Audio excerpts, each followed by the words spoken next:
Hi everyone, এখন সকাল বাজে 5টা। আর এত সকালে ওঠার কারণ হচ্ছে আজকে তো ভোট। এই যে দেখো, মাঠটা কিন্তু একদমই ফাঁকা। এখন 7টার থেকে শুরু হবে ভোট নেওয়া। আর রান্নার দায়িত্বটা ছিল মাদের গ্রুপের, আর ওই একটা গ্রুপেরই নাম দেওয়া ছিল। তো এবারও ঠিক তাই হয়েছে। আমি বলেছিলাম যে যার ইচ্ছা রান্না কর আর তাকে দিয়ে দাও, কিন্তু কেউই রান্না করবে না, বাধ্য হয়ে আমাদেরই করতে হচ্ছে। ওনাদের চা দিয়ে এসে এরপরে মা আর আমি চা নিয়ে নিয়েছি, আর চা খেয়ে বসে পড়বো রুটি বানাতে। সকালে ওরা রুটি খাবে, 7টার আগেই খাওয়া দাওয়া করবে, কারণ একবার ভোট শুরু হলে খাওয়া দাওয়া খুবই মুশকিল। আমাদের বলে দিয়েছিল যে আমাদের একটু তাড়াতাড়ি দিয়ে দিও, আর আমরা তাড়াহুড়ো করে রুটি বানাচ্ছিলাম। 7টার আগে দিয়ে দিয়েছিলাম, আর এদিকে ভাই নিয়ে যাচ্ছিলো। 7টার আগেই ভোটের কত বড় লাইন, রাস্তা অব্দি লাইন হয়ে গিয়েছিল।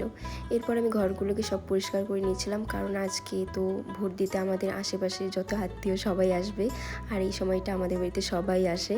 তো তার জন্য বাড়িটাকে একদম পরিষ্কার করে নিচ্ছিলাম। তাছাড়া আমার বাড়িঘর পরিষ্কার করতে ভালোই লাগে। এরপর করবো স্নান, আর এটা আমার মা বানিয়েছে নিম পাতা হলুদ দিয়ে। আর মা ট্রাই করছে 1 সপ্তাহ থেকে, আমি কালকে ট্রাই করেছিলাম। সবার প্রথমে ফেস ওয়াশ করে নেব, তারপরে মুখে অ্যাপ্লাই করব। এই যে মুখে আমি অ্যাপ্লাই করে নিয়েছিলাম। আমি একে করিনি, তারপরে দেখলাম যে মার মুখটা অনেকটা ক্লিন হয়েছিল।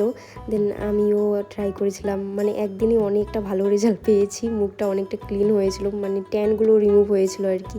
আর এরপরে স্নান করে সবার জন্য আমি শরবত বানাচ্ছিলাম। আমি 1 গামলা শরবত বানিয়ে রেখেছি, যে যে আসবে 1 গ্লাস করে দিব সবাইকে। এমনিতেও বাইরে প্রচণ্ড গরম পড়েছিল, আর আজকে আমার চা বানাতে বানাতে অবস্থা শেষ। তার জন্য ভাবলাম যে না, একবারই বানিয়ে রাখি। লাবণী